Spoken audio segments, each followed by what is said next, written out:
마리오 드라기 ECB 총재는 만기 1에서 3년짜리 단기 국채를 중심으로 스페인, 이탈리아 등 유로존 위기 국가의 국채를 무제한 사들이겠다고 밝혔습니다. 단 시중에 풀었던 유동성을 재흡수하는 불태화 방식을 적용할 것이라고 말했습니다.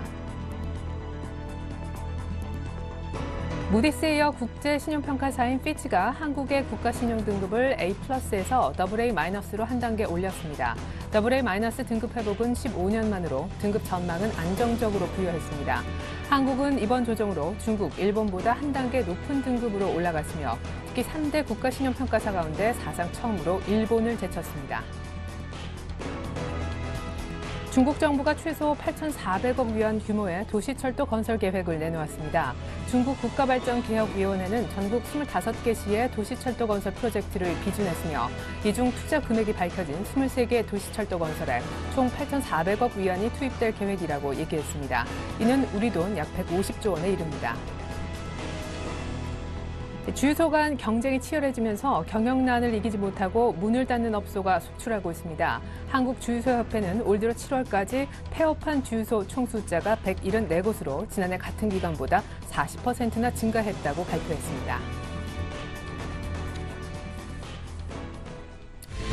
안녕하십니까. 오늘장 내일장 1부 시작하겠습니다. 코스피 오늘 1920 안이고요. 1930포인트까지 올라왔습니다. 하루 만에 50포인트 당기고 있습니다. 2.5% 급등. 더더군다나 대견해 보이는 것은요. 오늘 갭상승 이후에 한 번도 밀리지 않고 조금 전에는 10포인트가량 더 레벨업했다라는 것인데요. ECB 효과 또 피치에 의한 국가신용등급 상향, 잇따른 호재 덕분이라는 것은 다 알고 계실 듯합니다.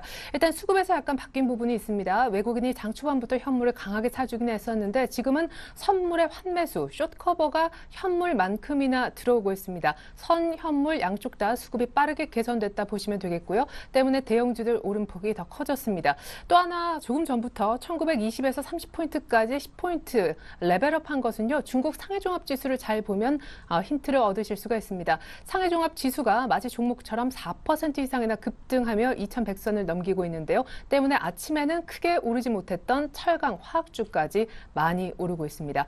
오늘 대형주 갖고 계신 분들 활짝 웃을 수 있을 것 같은데요. 오늘장 내일장 1부에서 준비한 소식부터 볼까요?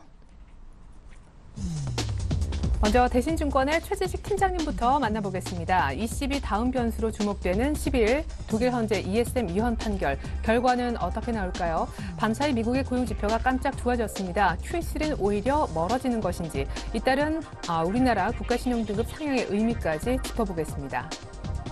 SB인 김영진 대표도 이어서 만나보겠습니다. 다음 주 거치면서 대외 이벤트 영향받아 변동성 더 커질까요? 국내 증시 단기 하락은 멈췄는데 좋은 흐름 지속해 나갈 수 있을지도 알아보겠습니다. 평택촌놈 정호영 대표님께는요. 갭상승하고도 밀리지 않는 코스피의 강력한 상승세 계속될지와 오늘 7% 이상 급등하고 있는 SK하이닉스 오늘 팔아야 하는지 대응법도 들어보겠습니다. 주간 5% 공략 종목은요. 동양증권 부평지점에 있는 박현상 대리가 주목하는 지주회사 LG 설명 들어보겠습니다. 끝으로 동양증권 권영문 차장과 함께 마감 전략과 포트폴리오 얘기 들어볼 텐데요. 현재는 주식을 더 사도 되는 시기인지 LG전자, SBS 콘텐츠 허브, 에이테크 솔루션 등이 포함되어 있는 포트 얘기 들어보겠습니다. 네, 오늘 많이 오릅니다. 21선까지 바짝 올라와 있는 코스피 시황센터 먼저 다녀올게요. 시황센터입니다. 유럽 중앙은행의 유로존 단기국채 무제한 매입 결정과 또 우리나라 신용등급 상향 조정 소식에 코스피 지수가 급반등세를 보이고 있습니다. 현재 외국인과 기관을 통해서 순매수세가 들어오면서 꾸준하게 상승폭을 늘리고 있는데요. 현재 코스피 지수입니다. 전거래일보다 2.51% 상승한 1928선에서 거래가 되고 있습니다. 현재 수급 동향을 살펴보면 외국인과 기관이 대량 순매수하고 있는데요. 외국인은 3천억 가까이, 기관 역시 2천억 원 넘게 순매수 기록하고 있고요. 반면에 개인은 5천억 원 넘는 매도 우위를 보이고 있습니다. 이어서 코스닥 지수 확인해 보겠습니다. 유럽발 호재의 코스닥 지수도 510선을 재탈환했습니다. 현재 외국인과 기관이 매수에 나서면서 상승세를 유지하고 있는데요. 코스닥 지수입니다. 전거래일보다 0.86% 상승한 511.07포인트에서 움직이고 있네요. 현재 코스닥 시장에서는 개인이 100억 원 정도 매도 우위를 보이고 있고요. 외국인과 기관은 각각 70억 원 안팎의 순매수를 기록하고 있습니다. 환율 흐름도 살펴보도록 하겠습니다.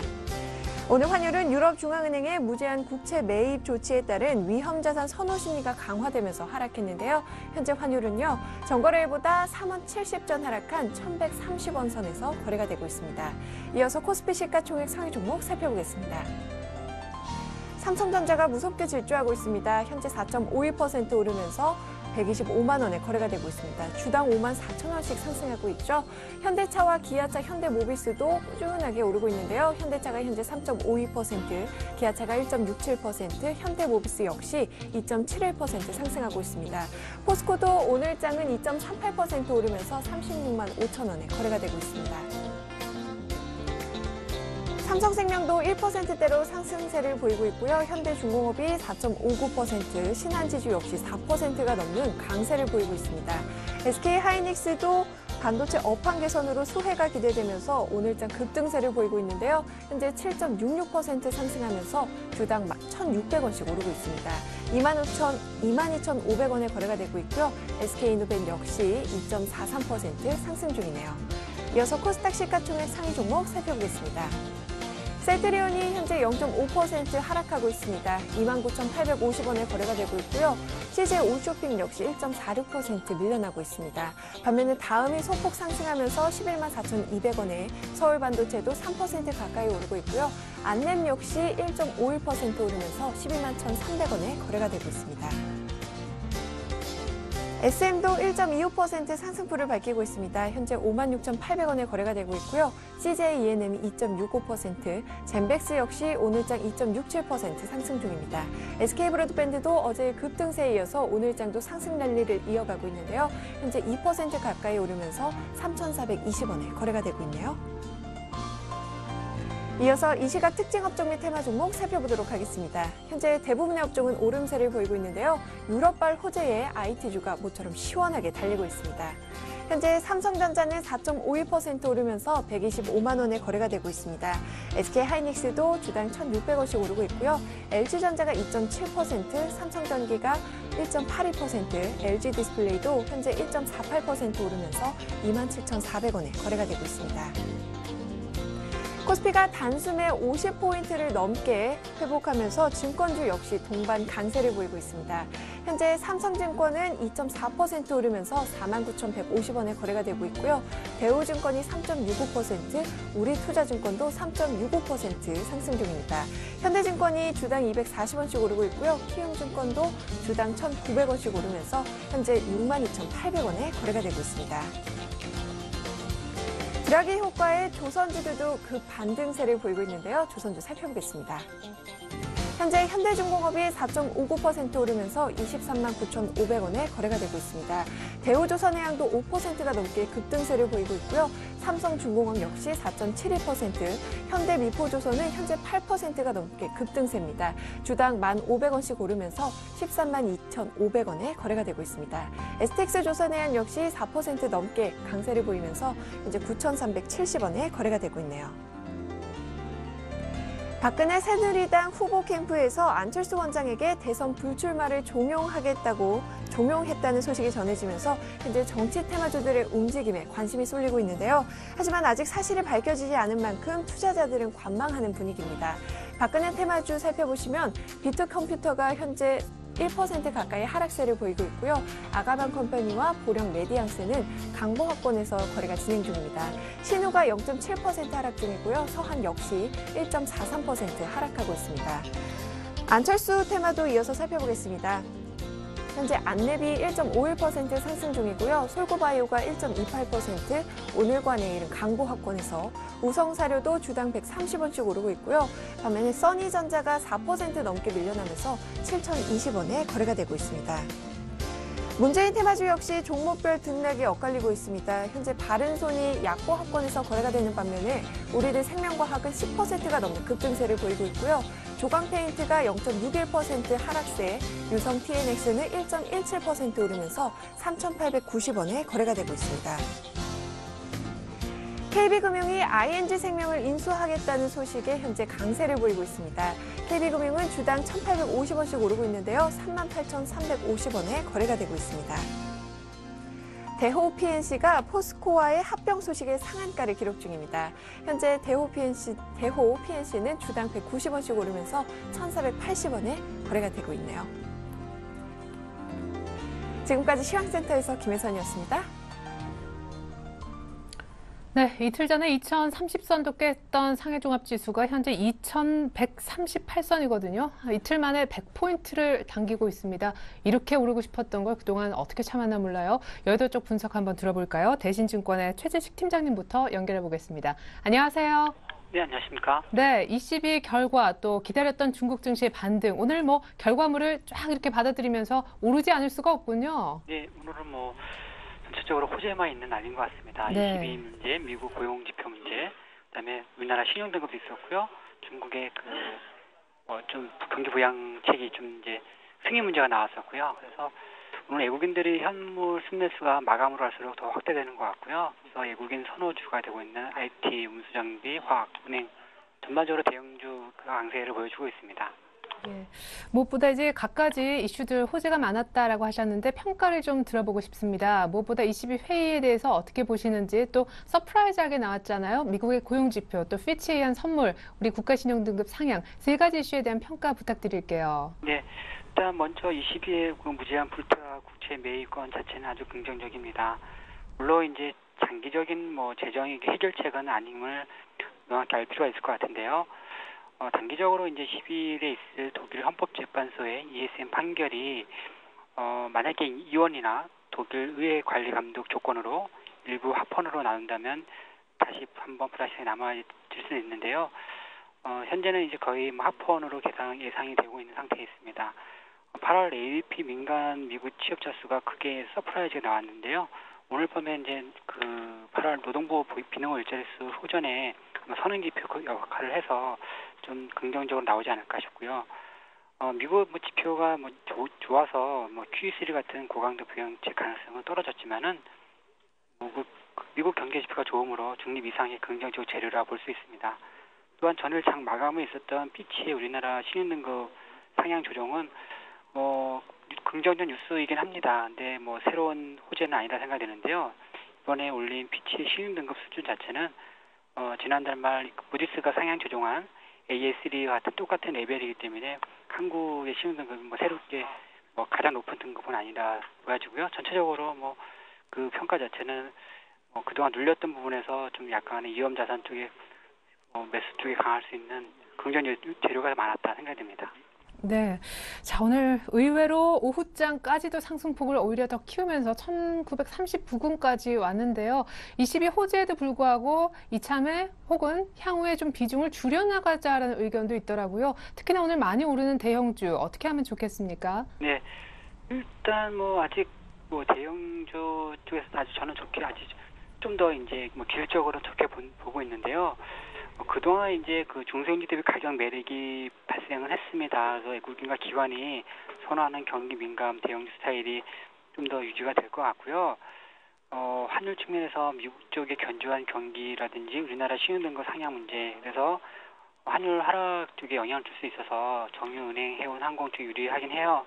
근데 이들 업종 자체가 이제 기술적인 순환의 대상이라 생각이 드는데, 왜냐하면 이번 22의 국채 매입 자체가 유로존 재정위기를 모두 해결할 수 있는 대책은 아니고 여전히 단기적인 시간 벌기형 미봉책이고 실물 경기 악화는 좀 더 지속될 것 같습니다. 그래서 스마트 기기를 제외한 경기 순환 업종 자체는 기술적인 순환의 대상 정도로 대응하시면 되겠습니다.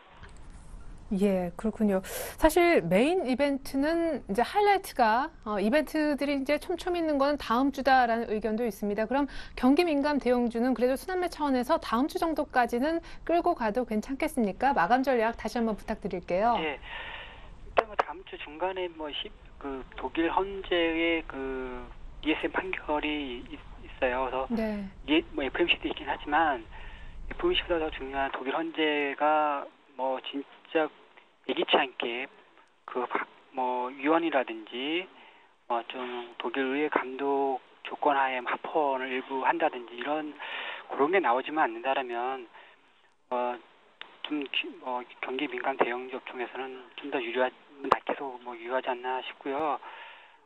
뭐 오늘 밤에 뭐 미국의 8월 그 비노 일자수 이제 긍정적으로 예상이 되고 외국인들도 다시 수입 매수를 하는 거라서 좀 더 외국인 선호, 기관 선호가 되고 있는 좀 가격의 매력이 좀 발생한 대형 주식이 낫지 않나 싶고요. 잠깐 대형주가 올라가는 동안에는 일부 개별 중소형주가 약간 쉴 수는 있겠죠. 예. 그렇지만 하더라도 이제 전체적으로는 시장 자체에서는 그 혹시나 돌발 변수가 발생할 여지도 있는 부분을 고려해서 한 30%의 현금 유지를 하면서 경기 민감주를 홀딩하는 전개가 필요하지 않나 싶습니다. 예. 자, 아까 스마트 기기를 제외한 경기 민감 대형주, 그래도 뭐 순환매 차원에서 긍정적으로 보셨는데, 어느 쪽에 조금 더 우선순위를 두고 싶으신지요? 예, 구체적으로 하자면 네. 저는 그 스마트 기기 삼성전자, LG전자, 스마트 기기라면 뭐 갤럭시 스마트폰이 됐고 갤럭시 노트 10.1이라든지 뭐 그런 것들이 될 수 있을 것 같고요. 네. 그 스마트 기기와 관련된 뭐 그 세트 업체라든지 부품 업체 그쪽을 더 좋게 보고요. 나머지 뭐 화학, 정유, 조선, 건설, 기계, 항공, 해운은행 이 부분들은 다 경기 순환 업종이 되는데 이들 자체는 계속 경제가 계속 성장이 가속화되고 있어서 아마 3분기 실적도 대체로 이런 경기 순환 업종은 모멘텀이 크게 되지는 않을 것 같아요. 그래서 당장 뭐 가격 매력이 발생해서 그 기술적으로 올라가는 것에 배팅하는 정도지 이들 업종을 좋게 보는 건 아닙니다. 네, 결국 조금 오랫동안 홀딩해 볼 만한 것은 실적도 좀 안심할 수 있는 스마트 기기 쪽이라는 것으로 정리를 해보겠습니다. 대신증권 최재식 팀장님 분석이었습니다. 감사합니다. 네, 감사합니다.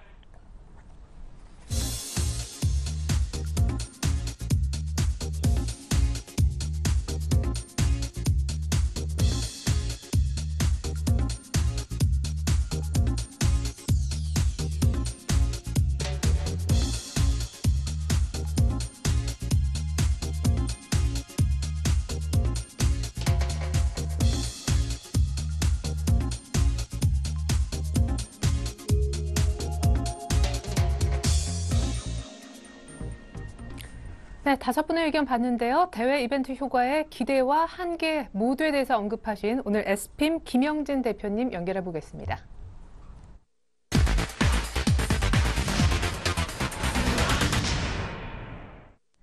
네, 대표님 안녕하세요. 네, 안녕하십니까? 네, ESM 22의 그 결과물에 대체로 만족하는 분위기에다가 저는 지준율 인하 같은 거 나왔는지 알았습니다. 중국장의 뒤늦은 급반등. 일단 오늘 시장 많이 올라서 단기 하락 추세는 없어진 거 맞나요? 네, 맞습니다. 단기 하락 추세가 무려 15일 동안이나 이어져 왔었습니다. 8월 17일에 고점 기록한 이후에 계속 한 30도 각도로 이 추세선이 이렇게 내려왔었다 이렇게 보시면 되겠죠. 이제는 그것은 벗어났다 이렇게 봐야 될 텐데 오늘 너무 많이 올라버렸습니다. 이게 추가적으로 더 상승을 할지 여기에 대해서는 나중에 또 다시 말씀을 드리겠지만 추가적으로 상승을 하느냐 안 하느냐 이거보다도 우리가 어떻게 대응을 하느냐에 있어서는 지금 어떤 말씀을 드릴지는 거의 짐작을 하실 거라고 생각이 됩니다. 어느 정도 저는 이미 현금화를 좀 생각을 하고 있다 이렇게 말씀을 드리겠고요. 그건 다시 이따 나중에 포트폴리오 쪽에서 다시 말씀을 드리겠고요. 아까 말씀하신 그런 대외 이벤트 영향에 따라서 각국 시장들이 그동안에 내려왔었던 폭들을 다 만회를 하고 있는 그런 모습인데 우리 시장도 뭐 마찬가지다 이렇게 생각이 됩니다. 9월 달에 이벤트가 계속 이어지고 또 앞으로도 이어질 것이다 이런 관점에서 놓고 보면 변동성이 좀 더 커질 것이다. 이것을 어느 정도 예상해 왔었던 그런 모습인데 오늘의 모습은 그것보다 조금 더 크게 반응을 하는 상황이다. 이렇게 보시면 될 것 같습니다. 물론 많이 내렸기 때문에 이런 모습이 나타날 수가 있다라고는 생각이 드는데 좀 예상 외로 오늘 같은 경우는 크게 나타나고 있다 이렇게 생각이 됩니다. 다음 주에도 국내외적으로 이벤트성 요소가 많기 때문에 이러한 변동성 오늘 이렇게 크게 움직였다 해서 위로 더 크게 움직이면 좋겠는데 이게 아래쪽으로 또 움직여줄 수 있다는 점 물론 오늘같이 움직이지는 않겠지만 변동성이 좀 큰 모습은 다음 주에도 이어질 수 있다. 그럴 가능성에 좀 대비할 필요도 있다 이런 생각이 듭니다. 특히 ESM 관련한 내용이나 뭐 국내 선물 옵션 만기 같은 경우는 여타 다른 때보다 좀 내용면에 있어서 좀 더 굵직하게 작용이 될 것 같다 이런 생각이 들고요. 오늘 밤부터 이어지는 미국이나 중국의 경제 지표 같은 경우는 지금 우리가 유로존 쪽에서는 맞배기를 보여줬다라고 한다면 실질적으로 중요한 것은 이 G2 쪽에서 나오는 얘기가 되겠죠. 미국의 Q3나 중국의 정책적인 움직임이 이제 가시될 수 있는 상황이고, 이게 좀 늦어진다 하더라도 중국 쪽에서 이제 9월 중순 이후부터는 또 중국 쪽에 대한 기대감이 작용이 될 것이기 때문에 오늘 중국의 모습은 그러한 모습까지도 어느 정도 반영을 하고 있다, 이렇게 봐야 될 것 같고요. 물론 유로존에 이어서 꼭 공조해야 할 이유는 없는 것이기 때문에 이 공조라는 표현이 지금 뭐 어울리는 상황이다, 이렇게 말씀을 드릴 수가 없기 때문에 그냥 협조라고 할 수도 있겠죠. 그러한 어느 정도 좀 협조가 되는 그런 움직임이 나타날 수 있는지, 그러한 시장의 기대감이 지금 반영이 되고 있다, 그래서 변동폭을 더 키우고 있다, 그렇게 생각을 하면 될 것 같고요. 물론 시장 저변에서 여러 가지 얘기가 나오고 있는데 일부 얘기들은 이러한 정책들의 한계성에 대해서도 벌써부터 거론이 되고 있죠. 정책적인 효과가 한계성을 가지고 있어도 개인적으로 생각했을 때 위기 상황에서만 벗어날 수 있다면 시장의 바닥을 이 펀더멘탈적으로 어느 정도 측정할 수 있겠죠. 그렇다면 이 펀더멘탈적으로 시장의 바닥권, 이것을 접근할 수 있다라고 한다면은 투자 심리에는 도움이 되는 상황이다. 지금의 모습은 어느 정도 위기만 오지 않게끔만 해줘도 투자 심리에는 큰 도움이 될 것이다, 이렇게 생각이 된다 말씀을 드리겠습니다. 예. 자, 무엇보다 1880포인트대 단기 저점 이제 매수 영역대가 왔었다. 며칠 전에 계속 그런 언급 메시지를 제가 주신 걸 봤는데요. 근데 충분히 단기 저점에서 샀다면 아까 말씀하신 대로 현금화할 만큼 단기지만 수익이 굉장히 짭짤하게 나 있을 것 같습니다. 주로 어떤 영역에 있는 어떤 종목들을 포트에서 현금화 시키실 생각이세요? 포트폴리오 쪽을 먼저 본다면은 이 IT나 이 화학산업재 쪽은 사실 그냥 이 지수대별로 거래를 하는 게 전 맞다라고 생각이 됩니다. 왜냐하면은 지금 우리 흐름에 해서 놓고 봤을 때 최근의 흐름은 사실 저런 흐름을 좀 우리가 따져보자라고 말씀을 드리고 싶습니다. 이 8월 17일 이후부터 종합지수 흐름을 따져보면 한 4% 정도 내렸습니다. 정확히 말씀드리면은 4.28% 내렸는데요. 이 IT 업종 내린 걸 따져보면 두 배를 내렸어요. 9.35% 내리고 운수장비 같은 경우 6%고요. 그렇다면 우리가 보통 알고 있었던 IT나 운수장비의 주도적인 위치, 이게 완전히 무너져 버렸다는 것이죠. 그리고 기계철강화학, 그나마 좀 버텨줬었던 그런 업종들도 3%에서 5%씩 내렸고요. 그러한 흐름이 뭘 뜻하는가 하면은 이 변동성이 확대될 때마다 대형주가 더 변동성이 더 커졌다, 이것을 뜻하는 것이고, 경기에 대해서 펀더멘탈에 대해서 신뢰가 많이 떨어진 상태가 시장에 반영이 되고 있다, 이 점을 봐야 되는 것이죠. 결국 이러한 점은 앞으로도 계속 이어질 것이다, 저는 그렇게 생각이 됩니다. 특히 이게 1900포인트 이하로 들어가면은 아까 앵커님 말씀하셨듯이 투자 심리가 불안하게 되기 때문에 오히려 변동성이 더 확대되면서 매수기에조차도 잡기가 힘든 그런 상황이 나타나게 되는 것이고요.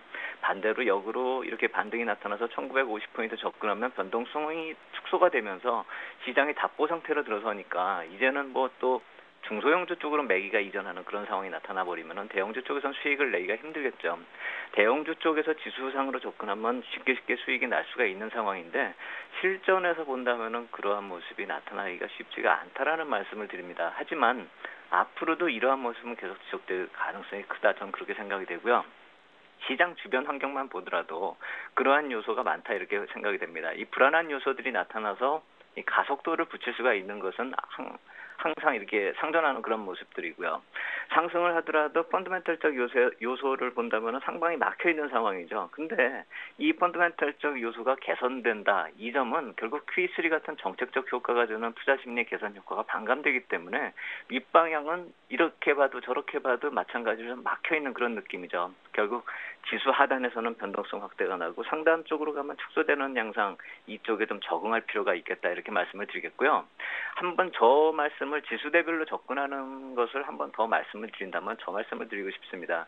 1870-80포인트대에서 이 매수를 좀 하자, 이렇게 말씀을 드리는 것이 어떤 의미를 가졌었냐면은 이 7월 25일 저점을 기록했었던 그 1758포인트에서 최근에 이 8월 17일까지 올라온 그 모습에서 이 피보나치 비율로 보면 한 50% 정도 조정을 받으면 이 1860에서 80 정도가 나옵니다. 그리고 지금 이 1910포인트라고 예전에 1차적인 매수 시점을 1910포인트를 말씀을 드렸는데 그게 한 24% 조정을 보인 지수대이기 때문에 이 1910포인트하고 1870, 80포인트 여기를 시점으로 한번 삼아보자 이 말씀을 드리는 것이고요. 물론 그것을 깨고 내려가면 이제 전저점까지 가네 마네 이 얘기가 나오겠지만 일단 그 수준까지 갈 일은 지금 별로 없어 보인다 이렇게 생각이 되기 때문에 1910포인트하고 1807, 80포인트를 중요 지수대로 생각하고 좀 기계적으로 매매할 필요가 있다. 왜냐하면 아까도 말씀드렸듯이 지수대가 하단으로 내려갈수록 더 불안한 요소들이 나타나게 되고 투자 심리가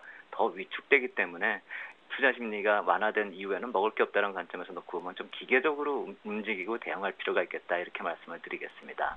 예, 그러면 1905, 60포인트 정도 오면 팔고 아까 얘기하셨던 그 지수대 밑에서는 또다시 사들어가는 일종의 새로운 박스권을 얘기하시는 거네요.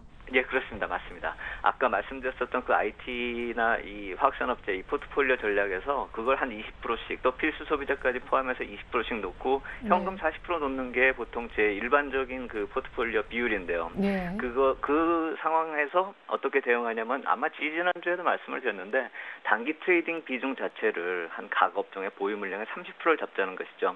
현금 40%는 계속 유지를 한 상태에서 이 단기 트레이딩을 계속하자 이 말씀을 드린 것입니다.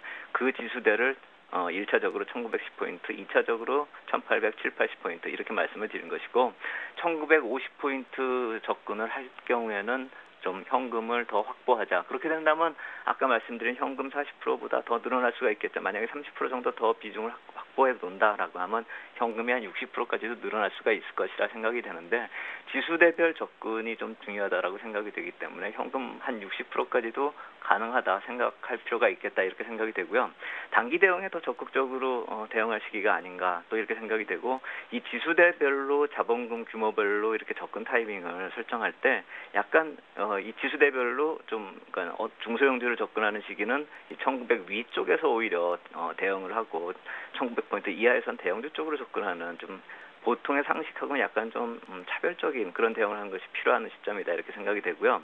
예전에 말씀드렸었던 이 삼성전자 같은 경우도 이 대형주임에도 불구하고 제가 말씀드렸던 한 3번의 분할 매수대 가격이 이번에 한 번에 다 쭉 내려와 버리는 그런 경우가 돼버렸듯이 그렇게 놓고 본다면은 예전에 뭐 118만 원, 124만 원, 뭐 128만 원대 이렇게 말씀드렸던 상황이 이제는 뭐 118만 원에서 124만 원 이렇게 박스권으로 생각을 해버릴 수가 있다는 것이죠. 그렇다면 오늘이나 오늘 이후에 다음 주 초에 또 추가적인 상승이 나타날 경우에 삼성전자 같은 경우는 또 분할 매수에 좋은 기회가 되지 않을까라는 생각이 들고요.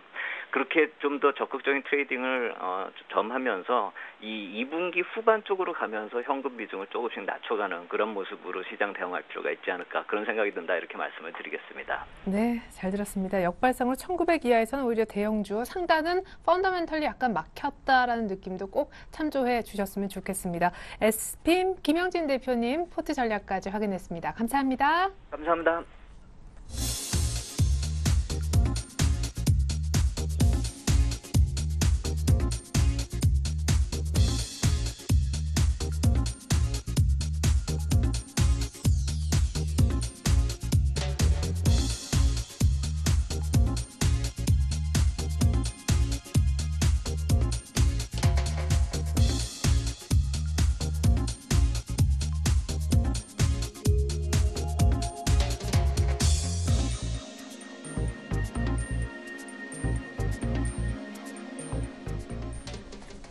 네, 이번에는 이어서 평택촌놈의 이기는 전략 코너 이어가 보겠습니다. 평택촌놈 정호영 대표님 만나볼게요. 안녕하세요. 네, 안녕하세요. 대표님 시장 센 거 같지 않으세요? 1850까지 이거 가겠습니까? 70 찍고 바로 오늘 굉장히 강하게 위쪽으로 올라오는데 외국인들 선물도 전략 수정 같아요. 환매수. 예, 현재는 이제 환매수가 나타나는데요. 이제 오늘 전체적으로 한번 말씀드리겠습니다. 네. 제가 2012년 중에서 오늘처럼 당황스러운 날이 없었어요. 그러니까 엄청나게 폭락했던 날이나 폭등했던 날이나 그런 적이 없었는데 오늘 상당히 좀 당황스러운데요. 일단 이렇게 보시겠습니다. 이제 전체적인 추세를 말씀드릴게요. 아직까지는 측정 고점을 돌파하고 계속 상승한다고 보고 있지는 않습니다. 그래서 그걸 일단 말씀드리겠고요. 그렇다고 해서 뭐 지금 다시 하락을 단정하기는 어려운데요. 어쨌든 좀 변곡점이다 이렇게 보시는 게 좋을 것 같아요. 그래서 현재 상태에서 보면은 이제 측정 고점이 1964포인트거든요. 예, 그게 이제 날짜로 보면은 지난 8월 17일에 기록했던 지수입니다. 그래서 그거를 돌파하고 갈 것 같지는 않습니다. 여러 가지 상황으로 봤을 때, 종합적으로 판단했을 때. 그렇다고 해서 오늘 이렇게 장세가 좋은데 뭐 부정적으로 말하기도 사실 쉽지 않은데요. 어쨌든 오늘은 뭐 이 자체로 그냥 끝날 것 같고 다음 주 중에 아마도 제가 생각할 때는 방향성이 결정될 것 같은데 크게 말하면 변곡점이라고 보면 됩니다. 그래서 1900선 이탈까지는 제가 정확하게 예측을 해드렸는데 1850은 사실은 여기서 조금만 추세가 더 밀렸으면 됐는데 문제는 호재가 나오면서 이제 해외 증시 급등해졌습니다. 그래서 일단 그 유럽 호재로 급등한 후에 오늘 좀 거품이 좀 발생했다 이렇게 볼 수가 있겠고요. 뭐 추세는 역시 외국인의 선물 매매 동향을 보셔야 되겠고요. 그다음에 분봉은 삼성전자인데요. 좀 전에 지적하셨던 대로 외국인들이 지금 매수 나오고 있잖아요. 근데 이거는 좀 복합적인 겁니다. 그래서 그 이유를 좀 설명드릴게요. 갭 상승 후 강력한 상승세의 이유가 있습니다. 뭐냐면요. 첫 번째는 해외 증시 상승으로 아주 엄청나게 급등해서 출발했습니다. 그 다음에 파생 시장 영향인데요. 오늘 환매수가 나오긴 하는데 뭐 어제까지가 누적 순매도가 2만 1천 계약 정도니까 오늘 뭐 3천 계약 그 환매수 나온 것 같고 크게 문제될 게 없는데 사실은 개인들이 오늘 하방에 배팅했습니다. 옵션에서. 그래서 개인들이 옵션에서 하방에 배팅하면서 거기에 따른 어떤 그 매수에도 좀 나오지 않았나 이렇게 싶고요. 그다음에 세 번째가 뭐냐면 이제 외국인들이 매수가 나오고 삼성전자가 상승을 해줬습니다. 그래서 이런 영향으로 오늘 이제 지지가 되고 있다 이렇게 볼 수 있겠고요. 기본적으로 현 장세가 어떻게 대응해줘야 되느냐 이렇게 해주시면 되겠습니다. 일단은 아직까지는 단기 순환매 차원으로 접근해주세요. 단기 순환매. 그러니까 만약에 이제 1950을 뚫고 1964포인트를 넘어가는 초강력 상승이 나타나면은 뭐 그때는 전략을 수정할지라도 일단은 아직은 단기 순환매 차원으로 접근해 주시기 바라겠고요. 두 번째는 이제 코스닥 우선으로 좀 해주시길 부탁드리겠습니다. 그리고 세 번째는 그냥 지수 흐름보다는 종목 차원에서 접근해 달라 이렇게 설명드리겠고요. 그다음에 파생 시장에 대해서는 그러니까 이제 선물이든 옵션이든 신규나 추가 매도할 기회다 이렇게 보시기 바랍니다. 그래서 만약에 지금 파생 쪽에서는 이제 여러분들이 이제 새롭게 신규나 아니면 추가적으로 매도를 하셨다가 여기서 만약에 외국인들이 또다시 여기서 만약에 환매수가 대량으로 나와주면 그렇게 된다 그러면은 그때는 뭐 같이 손절하면 되겠는데요. 제가 왜 이렇게 말씀드리냐 이유가 있어요. 사실은 그 굉장히 중요한 얘기입니다. 지금 얘기가 지난 그 6월, 7월, 8월 초순까지 어떤 흐름이었었냐면은 외국인들은 이제 코스피 지수로 환산했을 때 정확하게 1832.50포인트에서 대량 매도를 했습니다. 그리고 손절을 1890선 정도까지 평균적으로 해서 청산했어요. 그러니까 코스피 지수로 환산하면 한 65포인트 정도 손해보고 청산한 거예요. 근데 이번에 또 대량 매도가 나왔잖아요. 근데 이게 평균 지수가 1900이 안 됩니다. 그렇게 되다 보면은 여기서 만약에 또다시 직전 고점을 넘어버리면은 이번에 엄청나게 손실이 발생해요. 그래서 외국인들이 아마도 저는 특히 선물 매매 세력이 막아주지 않을까 이렇게 좀 생각하고 있습니다. 그래서 제가 부정적으로 봤던 가장 큰 이유가 뭐냐면 해외 증시도 아니고 그렇다고 해서 우리나라 어떤 개인이나 외국인 매매 동향도 아니고 선물 매매 동향입니다. 선물 쪽에서 이런 메커니즘이 있어서 제가 이렇게 말씀드렸던 건데 예상대로 이제 이번 주 수요일 목요일까지 그대로 흘러왔거든요. 근데 오늘 좀 이변이 발생했는데 아직까지는 그래서 제가 이거를 무조건 전고점 돌파하고 간다 이렇게 단정을 안 하는 이유가 이번에 만약에 다시 한번 외국인들이 대량 청산을 해버리면요 손해가 무지막지하기 때문에 어떻게 해서든 간에 이들이 좀 누르지 않을까 저는 이렇게 생각하고 있습니다. 예, 외국인들 선물 쪽에서 칼을 갈고 있기 때문에 조금 찜찜해서 전고점까지도 어렵겠다는 뷰. 좋습니다. 변곡점이라는 거는 우리 주식 투자하시는 분들도 애매하다라는 얘기인데 팔려니까 더 갈 것 같고 사자니 이제 별로 못 갈 것 같고 어떻게 할까요? 예, 그래서 지금 뭐 너무 그냥 가만히 있긴 좀 억울하니까요. 예. 1900선 이상에서는 직장인 10%, 전업 25% 정도 해주시기 바라겠고요. 1900선 미만에서는 직장인은 0, 전업 10% 정도 해주시면 되겠습니다. 그래서 1880이 다시 한번 밀리게 되면 그때는 뭐 완전히 관망해 주는 게 낫겠습니다. 그래서 그렇게 대응해 주시기 바라겠고요. 그다음에 이제 코덱스 인버스는 역시 이제 현금으로 취급하시고 코스닥 개별주 테마죠. 왜 그러냐면 오늘 상승이 뭐 철저하게 뭐 프로그램이라든가 기타 등등 여러 가지 요인에 의해서 올라가는데 아직까지는 확신할 수가 없기 때문에 그렇습니다. 그리고 제가 좀 전에 말씀드렸던 내용 지난번에 6, 7월에 엄청나게 손실을 봤기 때문에 이번에도 손실을 보면 완전히 망합니다. 외국인의 그 선물 세력들이. 그래서 그렇게 쉽게 아마 허용하지는 않을 거라고 생각하기 때문에 아직은 여러분들이 좀 더 보수적으로 대응해 주시기 바라겠고요. 어차피 서울경제TV 시청자분들은 제가 그 7월 말에 저점 매수 사인 내드렸고 최근에 단기고점 매도 사인 내드렸으니까 다시 잡아도 크게 억울할 건 없으니까 좀 그렇게 대응해달라 다시 한번 좀 부탁드리겠습니다. 예, 그럼 뭐 별다르게 보지 말고 인버스만 보자라고 하셨었는데 어쨌거나 오늘 시장 오르면서 수익은 좀 줄었잖아요. 그대로 좀 들고 있을까요? AS와 오늘 특징주 하나 언급 부탁드릴게요. 네, 특징적으로는 SK 하이닉스인데요. 이제 지수가 급등하면서 굉장히 주가까지 회생하는 이런 트렌드인데요. 저는 중장기적으로 상당히 좀 나쁘게 보고 있습니다. 그래서 그 이유는 나중에 천천히 설명드리겠고요. 일단 SK 하이닉스 갖고 계신 분들은 매도 관점으로 접근해 주시기 바라겠고요. 만약에 없는 분들은 관망해달라 설명드리겠고요. 그다음에 이제 인버스 말씀드리겠습니다. 인버스는 이제 7,500원에 매수했기 때문에 아직도 평가이익입니다. 그래서 평가이익이긴 한데 좀 많이 좀 밀려가고 좀 기분이 좀 안 좋은데요. 이렇게 해주세요. 어제 그런 질문 하셨잖아요, 저한테. 지금이라도 인버스 매수할 분들은 어떻게 해야 되느냐. 그래서 제가 밀리면 분할 매수밖에 없다 이렇게 말씀드렸었는데 잘 됐죠, 현재 그 보유하고 계신 분들은 정확하게 7,500원에 매수하셨기 때문에 손절 마이너스 5%, 목표 플러스 10% 그대로 유지해 주시기 바라겠고요. 그 다음에 미보유자들 없는 분들은 평균 7,750원 이하, 그러니까 지금 가격이죠. 그래서 오늘 종가도 좋고 지금도 좋고 일단 한번 매수해 주시기 바라겠고요. 웬만하면은 그 7,500원 기준으로 해서 손절하고 목표가 동일하게 적용해 주시면 무리가 없을 것 같고요. 일단 아직까지는 시장에 대해서 확실하게 상승 계속해진다 이렇게 단정할 수가 없어요. 그리고 제가 좀 전에 말씀드렸던 그런 어떤 메커니즘, 해외 증시, 그다음에 외국인의 선물 매매 동향, 그다음에 프로그램 동향 이런 거 다 복합적으로 봐야 되는데 지금 이상급등에 가깝기 때문에 지금은 여러분들이 그냥 적당히 매매하시고요. 본격적으로 하지 말아달라 이렇게 좀 부탁 좀 드리겠습니다. 네, 2만 원 이탈하려고 그러다가 오늘 간만에 급등하는데 SK 하이닉스 왜 매도 사인 내시는지 짧지만 한 문장이라도 이유 들어보고 싶어요. 네, 저는 이런 말씀드리면 좀 죄송한데요. SK그룹에 넘어갔다는 자체가 저는 굉장히 부정적으로 보고 있습니다. 그래서 현재 그 하이닉스가 한때 굉장히 좀 안 좋았었잖아요. 그래서 출자 전환까지 됐다가 기세 회생했었는데 저는 SK그룹이 특화되지 않은 상태에서 SK그룹 쪽으로 넘어갔다는 이유가 일단 가장 나쁘고요. 그 다음에 전기전자 전체적으로 봤을 때 제가 가장 강조했던 종목이 이제 삼성전자였고요. 그 다음 사이클이 바로 뭐냐면 LG 디스플레이였습니다. 근데 현재로서는 투자 측면에서 전 LG전자를 제일 높게 보고 있거든요. 그래서 여러 가지 측면에서 앞으로 이제 기업 가치 측면이라든가 아니면 현재 그 주가의 흐름 측면이라든가 이런 거 봤을 때 전기전자 빅4 중에서 제일 못하다는 거예요. 그래서 차라리 LG 디스플레이라든가 LG전자 같으면 모르겠는데 이거는 여러 가지 이유로 안 좋다 이렇게 저는 설명을 드릴 수 있겠습니다. 네, IT 하고 싶으면 차라리 LG 쪽하고 SK 하이닉스 오늘 팔자라는 의견까지 들어봤습니다. 평택촌놈 정호연 대표님 분석이었습니다. AS까지 감사합니다. 네, 감사합니다.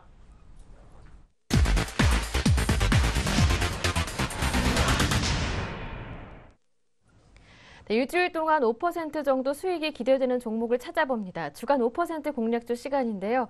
먼저 추천 종목들의 흐름부터 확인하고 출발하겠습니다. HMC 투자증권 박지훈 과장의 현대그린푸드 이번 주 월요일 추천 종목이었는데요. 어제와 비슷한 수익률 유지하고 있습니다. 2% 수익이고요. JB스탁 이정복 대표의 홈캐스트도 1.4% 정도로 소폭의 수익이 어제보다는 조금 올라와 있습니다. 하지만 아이러브스탁 전진우 팀장의 수요일 추천 종목이었던 HLB는 아쉽게도 오늘 손절가 터치했는데요. 함께 대응하셨던 분들이라면 참고하시기 바랍니다. 리딩투자증권 윤정훈 주임의 인터플렉스 어제 추천받았던 종목인데요.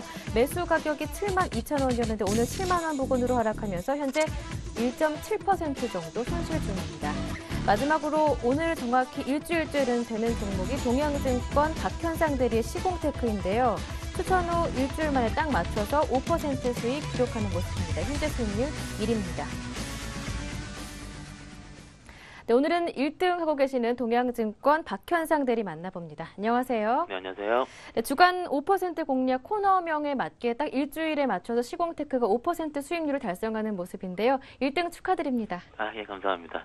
AS 부탁드리는데요. 아직까지 목표하신 가격까지는 공간이 조금 남아있어요? 네, 목표가 이제 5,500원대로 제가 제시를 해드렸는데요. 예. 아시다시피 저번 상승한 부분이 전고점 부근입니다. 단기적으로 충분히 그 가격 나올 수 있고 아직까지 손절 가격도 서치 실패를 안 했기 때문에 충분히 좀 보유할 수 있다고 말씀을 드릴 수가 있겠고요. 그리고 앞으로의 뭐 전시 사업이라든지 그런 앞으로의 뭐 모멘텀 부분에서도 전혀 훼손될 게 없으니까는 좀 꾸준하게 믿고 기다리시는 것도 좋을 것 같고요. 뭐 그 전에 추천드린 바이오랜드라든지 NC소프트 같은 경우도 굉장히 흐름이 좋기 때문에 그 전 추천 종목 같은 경우도 꼭 갖고 계시면서 저번에 말씀드린 전략 기억하시죠? 전고점 부근 올라섰을 것 같은 경우 보유, 뭐 일부 손절 같은 경우도 말씀드렸으니까는 뭐 방송을 꾸준히 보시면서 계속 트레이딩을 하셨으면 좋을 것 같고요. 이번 주까지 같이 말씀을 드릴게요. 이번 주 종목은 지주회사 주 LG입니다. 아시다시피 그 LG전자, LG화학 같은 상장사들의 지주사로 말씀을 드릴 수가 있겠고요. 최근 LG전자가 옵티머스 G 앞으로 9월 말 정도에 출시가 된다는데 그 출시 기대감을 LG전자가 꽤 좀 상승폭을 좀 어떻게 보면은 그 견조하게 유지하고 있고요. 조만간 LG 실트론이라는 회사도 비상장 회사는 상장을 추진 중이라고 합니다. 결론적으로 말씀을 드렸을 때는 자회사의 상장사나 비상장 회사 모두 주주사 LG에는 긍정적으로 작용할 가능성이 굉장히 높다라고 말씀을 드릴 수가 있겠고요. 그렇기 때문에 오늘 차트 보면서 같이 말씀을 드리자면은 차트 모양을 확인해 보시면은 이평선이 굉장히 많이 모여 있다가 오늘 위로 고개를 들면서 지금 새로운 시세를 분출할 가능성이 굉장히 높다고 말씀드릴 수가 있겠습니다. 일단은 주간 5% 공략주기 때문에 일단은 뭐 만약에 좀 중장기적으로 봤을 때는 약간 밀릴 때 잡을 수도 있다고 말씀드릴 수 있겠지만은 매수가로는 오늘 종가, 금일 종가로 말씀드릴 수가 있겠고요. 만약에 일단은 만약 손절에 대한 의심은 좀 이거는 좀 안 나올 수 있을 거라 생각이 좀 들고 있는데 만약 손절을 하시게 된다면은 62,000원대 부근 전 저점 부근이 되겠죠. 그리고 만약 목표가로는 67,000원까지 같이 제시를 해드릴 수가 있겠습니다. 네, 오늘 받은 지주회사 LG 다음 주까지 정확히 5거래일 만에 목표가 67,000원 도달할 수 있을지 기대해 보겠습니다. 말씀 잘 들었습니다. 고맙습니다. 좋습니다. 네, 지금까지 주간 5% 공략주 김보람이었습니다.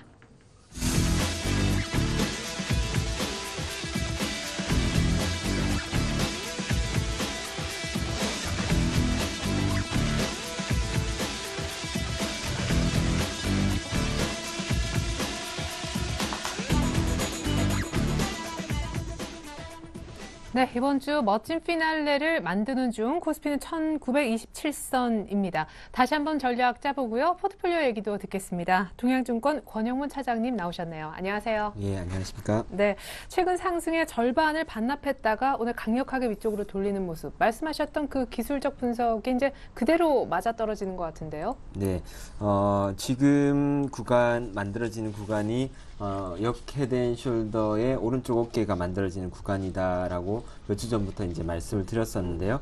그래서 이번 주는 사실상 가격 조정보다는 기간 조정의 가능성이 이어질 가능성이 높다라고 말씀을 드렸는데 오늘 또 시장이 오르면서 결국에는 일주 전에 비해서 가격 조정 없이 기간 조정을 받은 형태로 볼 수가 있겠습니다. 다음 주에 좀 굵직굵직한 이슈들이 좀 많은데요. 우선 오늘 밤이죠. 오늘 밤 미국 고용 동향 발표가 있습니다. 그에 따라서 뭐 다음 주 수요일 날 12일 날 이어지게 될 FOMC 회의 때 3차 양적 완화에 대한 가능성을 좀 짚어볼 수가 있겠고요. 그리고 같은 날이죠. 12일 수요일 날 독일 헌재 판결이 또 예정이 되어 있습니다. 제가 전부터 말씀드렸다시피 지금 독일 헌재 판결 때까지는 어떤 시장을 크게 방향을 지을 만한 부분들이 아마 없을 거기 때문에 역 헤드앤숄더의 오른쪽 어깨가 만들어지는 구간을 예상을 했었는데요. 지금 여태까지는 그러한 부분들이 맞아 들어가고 있습니다. 우선 다음 주에 있을 그런 독일 헌재 판결 그리고 FOMC 회의 그리고 오늘 밤 있을 미국 고용 동향에 따라서 시장의 큰 방향은 정해질 걸로 예상을 하는데요. 오늘 오른쪽 어깨 이후에 저는 개인적으로 시장 상승을 전망을 하고 있습니다. 이러한 큰 이슈들 결과가 결국에는 시장 상승 쪽으로 방향을 지을 것으로 예상을 하고 있기 때문에 오늘은 비중 확대 전략을 제시를 해드리겠습니다. 네, 사실은 유럽에서 이미 꽤 이제 괜찮은 돈 풀기 방법이 나왔기 때문에 미국 쪽으로는 이제 여유가 있어서 Q3는 안 나올 수도 있다라는 얘기도 있습니다. 어쨌거나 향후 기술적으로 시장에 추가 상승을 덤치셨는데 그럼 전고점 넘어갈까요?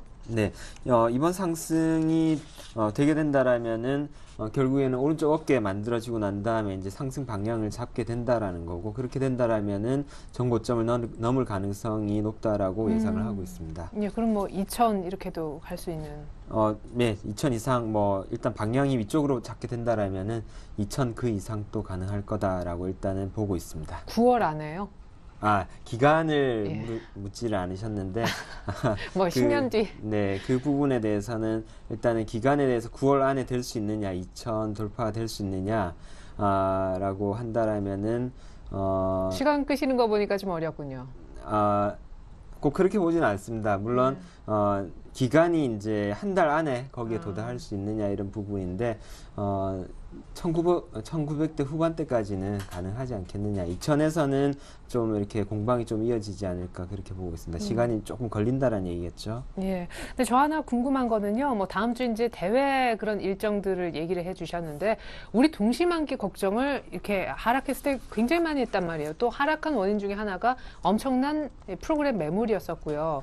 동시만기 지나면서도 시장이 잘 버틸 거라 생각하시는 것 같아요. 다들 이제 그 얘기가 쏙 들어갔어요. 네, 그렇죠. 뭐 사실 시장이 올라오면서 그런 매물, 프로그램 매물에 대한 그런 부담들 이런 것들이 지속적으로 나왔습니다. 사실 이렇게 다들 아는 그런 악재들은 실질적으로 시장을 하락시킬 만한 요인들이 못 되었다라는 부분들 이런 것들을 볼 때 이번 옵션 만기도 결국엔 시장의 방향을 틀어놓기에는 어려울 것이다라고 생각하고 있습니다. 예, 좋습니다.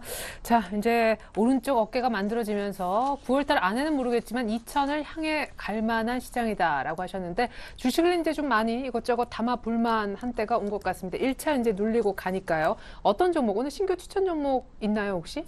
아니요, 신규 추천 종목은 없고요. 비중 조절에 대한 부분만 있습니다. 네, 좋습니다. 그럼 기존 종목 가운데 어떤 종목을 이제 더 사고 이런 얘기가 나올 것 같은데요. 기존 포트 열어보겠습니다. 자, 우리 동양증권 권영무 차장님 포트예요. LG전자 30%, SBS 콘텐츠 허브 40%, 에이텍솔루션 15%. 이 종목은 이제 지난주에 언급하신 것 같습니다. 저는 처음 보는데요. 자, LG전자에 대한 10% 비중 확대, SBS 콘텐츠 허브는 약간 비중을 줄이겠다. LG전자 수익도 6% 이상 축하드립니다. 이제 이거 다들 이 종목 못 사가지고 미리 사셨잖아요. 네, LG전자 뭐 비중을 이번 주에 한 10% 정도로 늘리게 되었었는데요. 추천한 지 좀 됐습니다. 최근 들어서 흐름들이 점점 더 좋아지고 있고요. 차트상으로 보더라도 지난달 말경에 이제 이 이평선을 뚫으려는 시도가 한 번 있었죠. 근데 재차 하락하고 난 다음에 다시금 2차로 돌파하려는 시도를 하고 있습니다. 특히 이제 앞서 말씀드렸다시피 오른쪽 어깨 만들어지고 난 다음에 시장이 상승 쪽으로 방향을 잡게 된다라면 결국에는 또 시가총액 대형주들 그리고 지수에 영향을 미칠 수 있는 큰 종목들 대형주 위주로 좀 비중을 더 실자라는 그런 전략에서 LG전자 10%를 더 늘려보았고요. 매수가 67,900원에 제시를 해드렸었는데 목표가 78,700원까지 여전히 유효합니다. 오늘 10% 비중을 추가를 하게 되면 매수가는 조금 변동이 있겠죠. 그래서 목표가 78,700원까지 수익 극대화 전략 제시를 해드리겠고요. 손절가 지금으로서는 6700원을 깰 가능성은 좀 낮지 않겠느냐라고 보고 있습니다. 예, 좋습니다. 무엇보다 이제 회장님 폰 옵티머스 G 기대감도 크고 수급이 완전히 바뀌었습니다. 1차 매수 가격 68,000원이었지만 요 72,000원 라인대에서 한 번 더 10% 정도 더 사는 LG전자 가격 설명 들어봤습니다. 그리고 SBS 콘텐츠 허브는 약간 비중을 오히려 줄이는 네, 지난주에 가장 큰 비중으로 실었었던 종목인데요. 비중 40%에서 5%가 줄어든 35%로 제시를 해드리겠습니다. 역시나 뭐 회사 종목 자체를 이렇게 나쁘게 보는 것은 아니고요. 다만 이제 시장의 성격이 변하고 있다라는 점에서 이제 비중 조절이 필요했다라는 말씀을 드리겠는데요.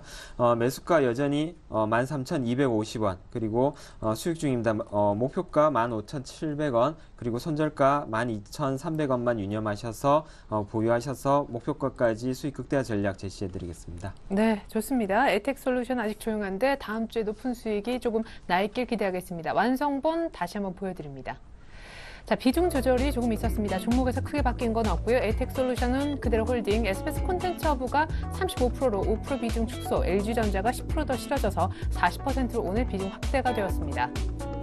자, LG전자 초반에 잡았던 매수 가격이 지금 화면에 보여질 텐데요. 오늘 2차 매수 가격이 72,000원 라인대입니다. 이거 넘어서면 이제 신고가 얘기가 나올 텐데 평단가는 다음 주에 더 낮춰져 있겠죠. 6%대 수익인데 추가 매수 SBS 콘텐츠하고는 초반 물량을 좀 많이 실었기 때문에 일단 5% 정도 비중 축소. 세 종목 모두 다 플러스 수익을 유지하고 있습니다. 네, 지금까지 동양증권 권영무 차장과 함께 포트폴리오 얘기까지 나눠봤습니다. 감사합니다. 네, 감사합니다. 네, 벌써 내일 모레입니다. 오늘 일요일 오후 2시부터 5시 샘플러스 투자 전략 세미나가 개최됩니다. 나는 단기 호흡이 아니라 중장기 주식 투자를 하고 싶다 하시는 분들 하반기 증시 전망을 무료로 들어보실 수 있습니다. 많은 참여 부탁드리겠습니다. 1927선 마감 동시효과 들어갈 것 같은데요. 전 잠시 후 종가 들고 2부로 다시 오겠습니다. 고맙습니다.